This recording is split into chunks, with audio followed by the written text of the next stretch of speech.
Hello, I'm Oskar Sherlief and you're watching news from Kazakhstan.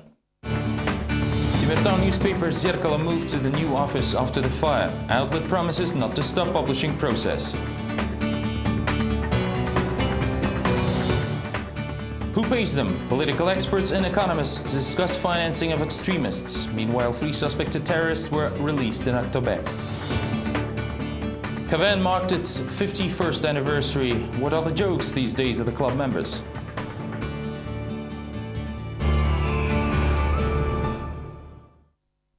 The reporting crew of the federal TV channel REN TV was beaten in Moscow.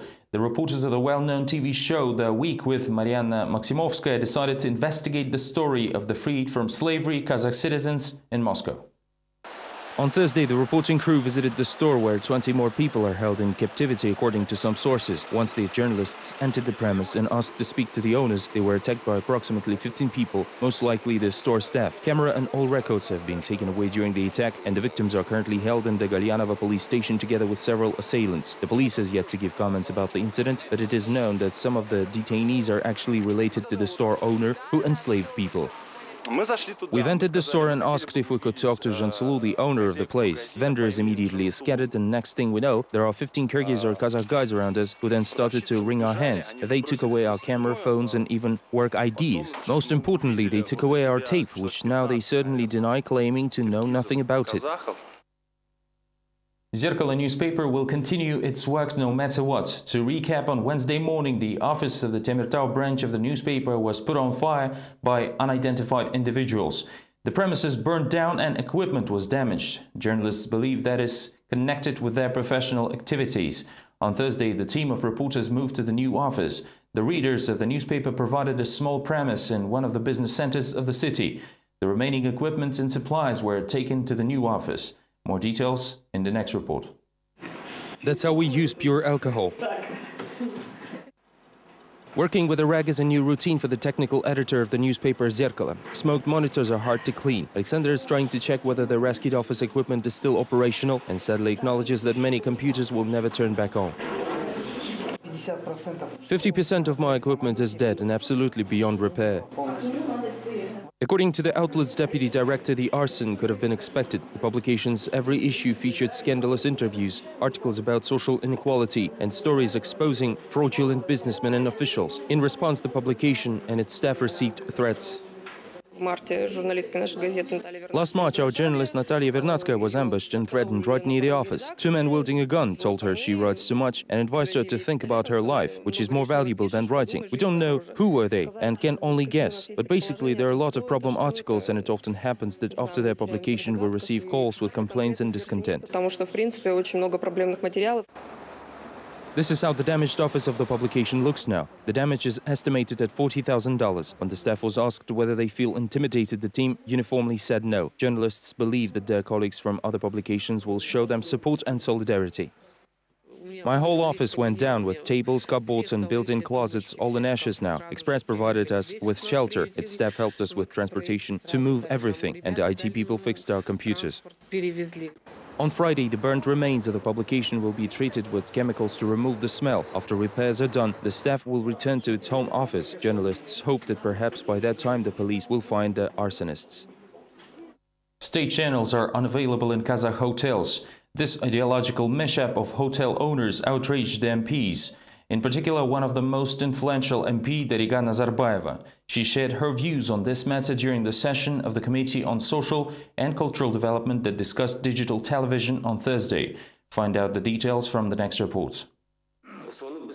I click the first and the second button of the remote control, but I see no Kazakh TV channel, says the MP Dariga Nazarbayeva. I have no choice but to fall asleep watching the foreign channels, whereas in France and Germany the first few channels are always taken by the local television. All there is to see on TV in hotels is Turkish, Korean, English or any other channels except ours. Ms. Nazarbayeva, there are Korean channels even here in our hospital under the property management department of the president. Perhaps we should start learning Korean. The lack of information doesn't help the situation. By 2015, the entire territory of Kazakhstan is expected to receive coverage of digital TV, but people are unaware of the technical specifications. The special decoder costs $73, plus buying a satellite dish makes up a total of $200. However, many people already have the dishes, which exclude the necessity of purchasing another one, explain the experts. It's a lot more profitable to sell the entire package for $185, therefore the dealers don't tend to explain this to the people. The US has spent a lot of money on the information campaign alone to prevent certain individuals from scamming the rest of the population. Currently, 420 settlements already have the digital television. This was reported by officials following a session at the Committee on Social and Cultural Development. The participants made it clear that there will be many more discussions regarding the new law on digital television. For now, there is a free access provided to over 40 Kazakh channels, majority of which are state-owned. They also admitted that this type of monopoly is exactly why domestic audience prefers to watch a foreign television. 3 October residents accused of terrorism and possession of weapons were acquitted on Thursday. 2 of them were found guilty in failing to report a crime and were sentenced to 1 year in jail, but were immediately released due to amnesty. The 3rd suspect was acquitted completely. The prosecutors failed to prove the guilt of the suspects in terrorism. Meanwhile, political experts and economists from Astana and Almaty continue to discuss the financing of extremists and anti-terrorist measures. Political scientist Dasim Satpayev classifies terrorists into Varangians and autochtones, which stands for foreign and aboriginal forms of terrorism. These terms were introduced at the new discussion platform for financial and government sector specialists, the GRS Forum.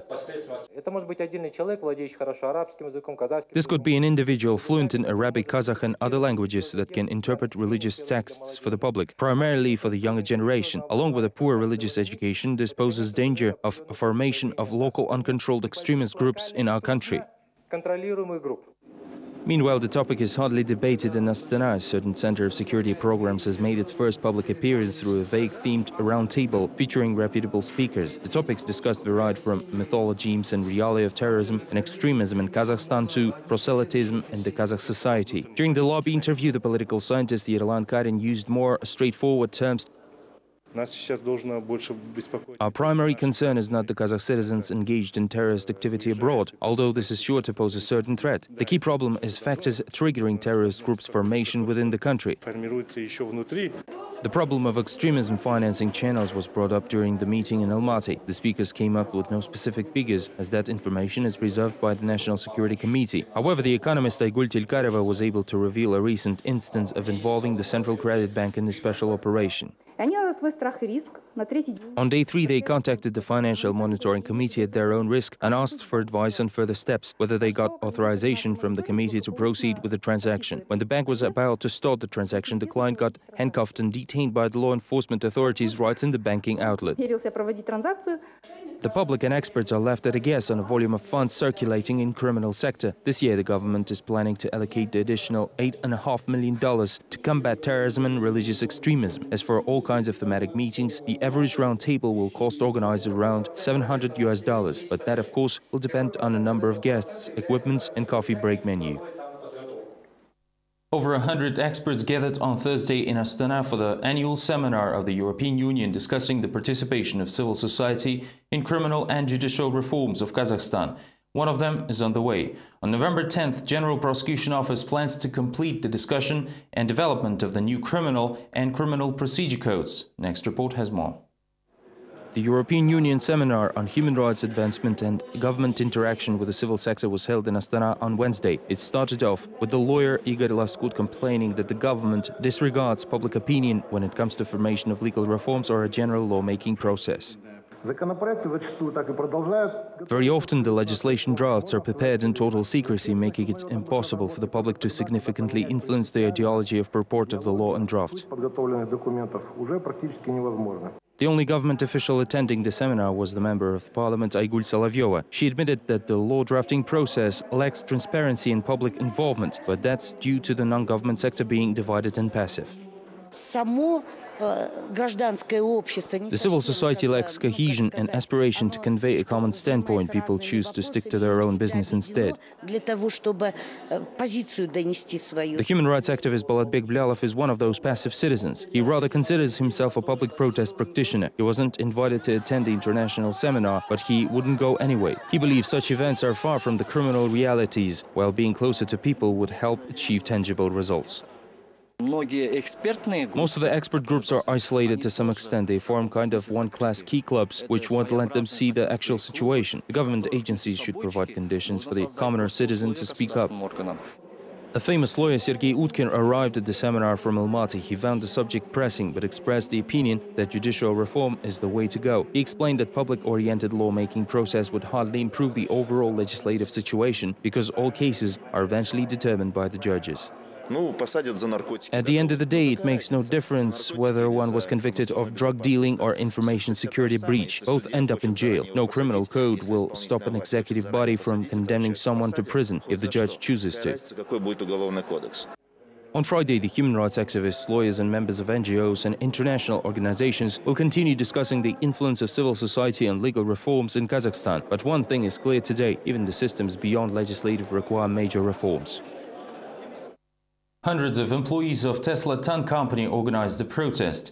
They accused their employer of inhumanity as they were not given warm uniforms while the temperature is quite low.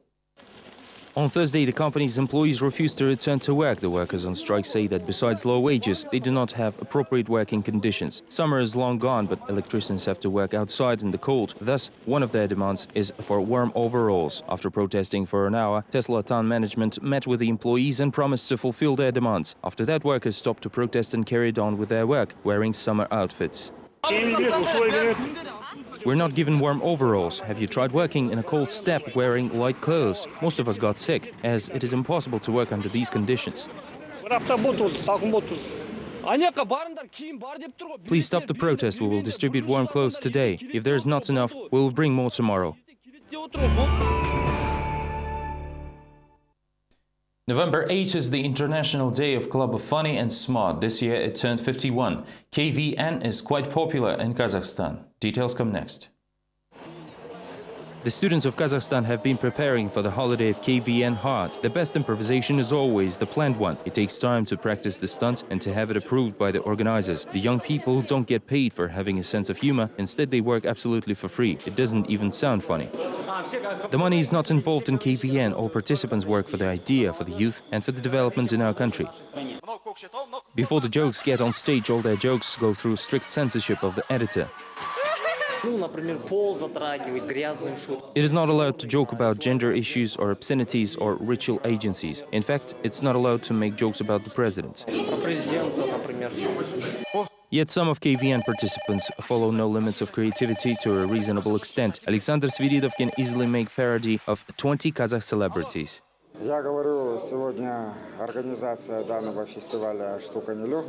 It wasn't easy to organize this festival, but let me take this opportunity to wish everyone a good health, happiness and prosperity. Thank you.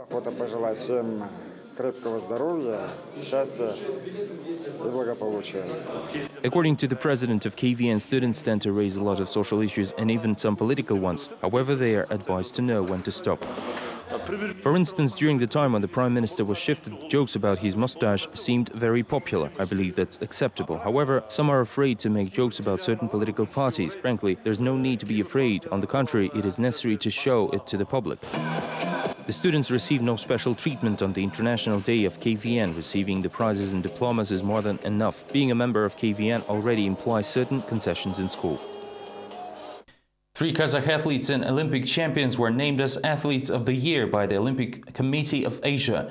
Among them, weightlifter Zulfiya Chinshanlo, but for some reason, Alexander Vinokurov was not included on the list.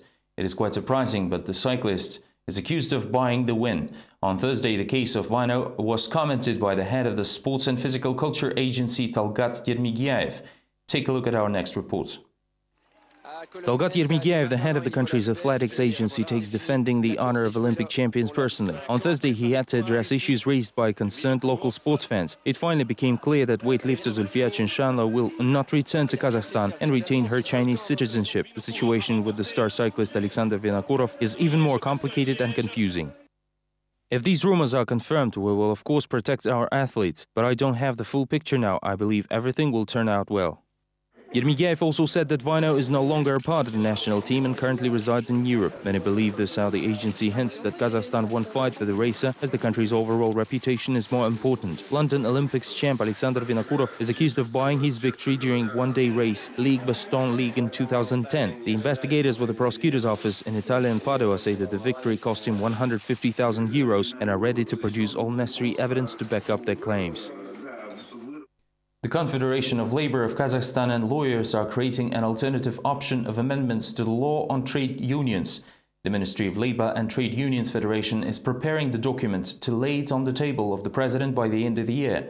The competition between professional centers has intensified as some are supported by public organizations while others are backed by state officials. However, as a rule, administrative resources never lose. The Ministry of Labor and the Federation of Labor Unions are developing amendments to the labor law. Their opponents are independent unions which have not been invited to the discussion. Having read the proposals, they say the amendments are worthless and even violate the ratified convention. The government doesn't engage us into taking decisions, so employers do what they want. Collective agreements adopt provisions for the benefit of employer and less for the employee.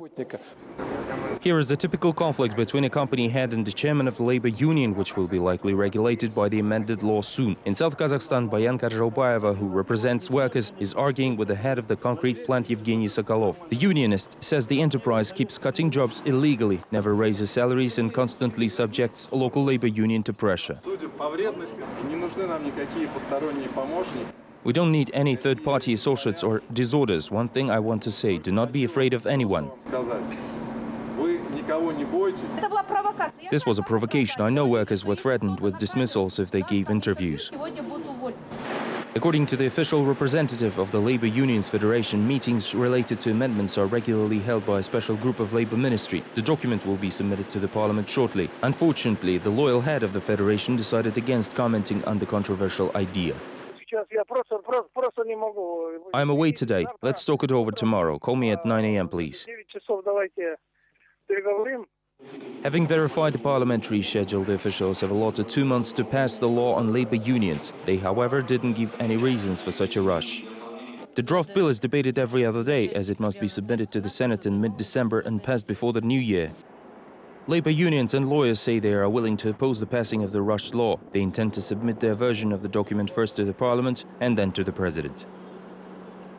This is all we have time for now. Thank you for watching. Stay well.